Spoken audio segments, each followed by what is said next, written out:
Yo, c'est Bibi Arthur et aujourd'hui je vais vous dire exactement comment en un an au poids du corps je suis passé de ça à ça.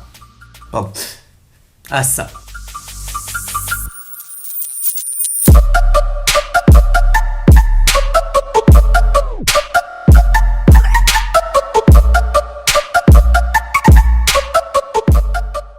Pour tout ce qui est information un peu chiante, j'ai commencé, j'avais 14 ans et demi, je faisais 56 kg pour 1m70. Un an après, j'avais donc 15 ans et demi, je faisais 68 kg pour 1m76. J'ai pas pris 12 kg de muscle, hein. J'ai grandi en même temps. Bon, là j'ai 17 ans et je vous fais la vidéo que maintenant parce que j'avais besoin d'un peu de recul et... Ok, là j'ai peut-être beaucoup reculé. Bon, déjà quand j'ai voulu commencer la musculation au poids du corps, j'ai eu la bonne idée d'en parler pendant un repas de famille. Donc avec des gens qui n'y connaissent rien. De toute façon, je suis totalement d'accord. Justement, moi je me suis mis à muscu récemment.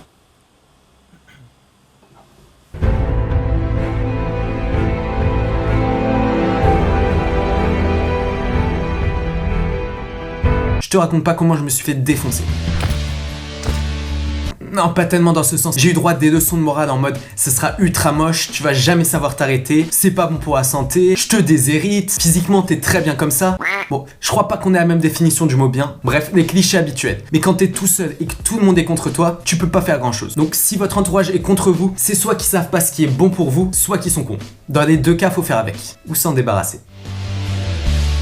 Quand on commence la musculation, une habitude bonne à prendre au lieu d'harceler son youtubeur favori est de regarder un maximum de vidéos sur YouTube. Si t'as une question, il y a forcément Jean-Kevin qui a déjà répondu. Perso, je suis allé voir du côté de Nassim Saïli, From Human to God ou Chris Heria pour savoir un minimum ce que je faisais. Ce qui veut pas dire que je savais ce que je faisais, mais j'en avais l'impression. En muscu, il y a trois aspects: l'entraînement, la bouffe et le repos. Je vais vous dire ce que j'ai fait. Niveau sommeil, bon, si tu veux, c'est pas le genre de truc dont je me souviens réellement, mais je dormais comme tout le monde. Parfois beaucoup, parfois peu, parfois pas. Mais faut essayer de viser au moins 8 heures par nuit. C'est pendant le sommeil que les muscles se reconstruisent le plus. Niveau bouffe, j'avais pas de diète précise. Je mangeais pas 6 repas par jour. Je ramenais pas des Tupperware à la cantine. Je prenais pas de compléments alimentaires. Je mettais pas des pulls trashers. Je mangeais juste comme un sportif, sainement, en grande quantité et avec assez de protéines à chaque repas. Je pourrais vous faire une liste de tout ce que je mange, mais premièrement, on s'en fout. Deuxièmement, niveau alimentation, je suis pas un exemple. Je suis pas un exemple sur quoi que ce soit. Mais niveau alimentation, tu peux faire beaucoup mieux. Et troisièmement, on s'en fout.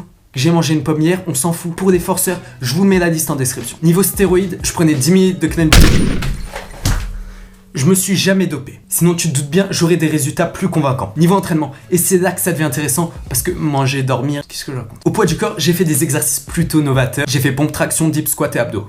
Bah, dit comme ça, c'est pas stylé de fou. Vas-y, dis-le pour voir. Pompe, traction, dip, squat et abdos, pas ouf. Le programme que je faisais était adapté à moi. Ça veut dire, à moins que tu fasses 2-3 fois du break dans la semaine, que tes quadriceps soient ton énorme point fort, et que tu t'appelles Bibi Arthur, je te conseille de juste en inspirer. Je te cache pas, il y a plus amusant que la muscu au poids de corps. Fortnite. Genre Fortnite, oui. Du coup, pour pas m'ennuyer, j'ai adopté la technique du on y va au talent, même pas. Même si tu fais pas de muscu, tu la connais cette technique. C'est-à-dire que je partais à l'entraînement avec un état d'esprit en mode on va improviser. Un jour je pouvais faire une routine 150 pompes, 150 tractions, 150 dips. Un autre jour je pouvais faire une routine 20 pompes, 20 dips, 20 tractions, puis on monte 21 pompes, 21. En gros je peux te donner le programme que je veux. Ça sera jamais exactement ce que j'ai fait pendant un an. Mais je te sens fébrile. Rassure-toi, il y a quand même une structure qui revenait souvent. Concentre-toi bien parce que je vais pas le répéter 2 fois. 3 fois peut-être, mais pas 2 fois. Lundi, breakdance et abdos. Mardi, haut du corps. Mercredi, breakdance et abdos. Jeudi, jambes. Vendredi, haut du corps. Samedi, breakdance et abdos. Dimanche, haut du corps. Mardi, trapèze. Calme-toi, ça existe pas. Les trainings jambes duraient 30 minutes environ. Entre le breakdance où fallait que je garde de la force et le fait que ça soit mon point fort, ça me suffisait largement. Le but, c'est juste que ça fasse équilibré. Ça, c'est équilibré. Ça, c'est équilibré. Ça, c'est équilibré. Ça, c'est équilibré. Ça, c'est un rééquilibrage. Ça, c'est une tortue. Un frein à main. Ça, c'est un aspirateur. Ça, c'est un tabouret. Ça, c'est un mec bourré.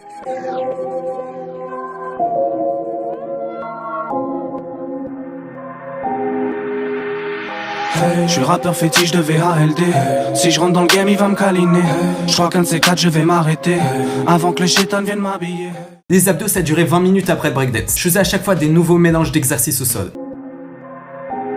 T'as vraiment cru que j'avais posé mon cul par terre? Il y a plus d'1 an, j'ai fait une vidéo sur mon programme d'abdos exact. Je te mets les en description. Le haut du corps, ça durait 1h30 à chaque fois. Je divisais dans cet ordre. 40 minutes traction, supination et pronation. Les biceps en premier, vu que c'est le plus chaud à taffer au poids du corps, puis le dos. Ensuite, 40 minutes de dips pour les pecs et les triceps. Et enfin, 10 minutes de pompe pour se terminer les pecs et les triceps. Comme c'est des exercices polyarticulaires, tes deltoïdes sont constamment sollicités. Te fais pas de bide. Gros, y'a tout d'artificiel, même la camisole. Comme une main tendue par le crédit agricole. Faut que j'arrête de séparer parce que ça m'isole. Mes seuls amis, ils travaillent à Capitole.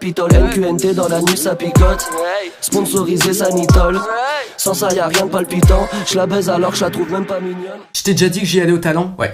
Et bah pour les temps de repos, c'est exactement la même chose. Je me reposais assez pour pouvoir refaire une série après, mais pas trop pour avoir encore mal de la série d'avant. Ah, je te dis, c'est tout un art. Mais toujours le maximum de séries et de répétitions. Pareil pour les abdos, pareil pour les jambes. Bon, pour ce qui est du matos, parce que la muscu au poids du corps, rien que dans le monde, tu te fais baiser. Parce que si tu t'entraînes qu'au poids du corps, tu vas pas aller très loin. J'ai eu besoin d'une barre de traction et une barre de dips. C'est pas tant que ça finalement. Et récemment, j'ai découvert qu'il existait un truc de fou. Une barre de traction portable, c'est-à-dire que tu peux la déplacer, qui peut se transformer en barre de dips et qui s'installe en 2 minutes n'importe où. Sur un mur, un pilier, un arbre, ta grand-mère, ce que tu veux. Bon, c'est pas donné, mais honnêtement, tu te mets grave bien. Je te mets le lien du site en description. Ils font aussi d'autres trucs de street si t'as besoin. Mais le plus important, c'est ta motivation. Ta motivation à louper aucun entraînement. À te donner à fond à chaque fois. Sur toutes tes séries. Je parle pas des séries Netflix. Et sur chaque répétition. Et je parle pas des répétitions Netflix.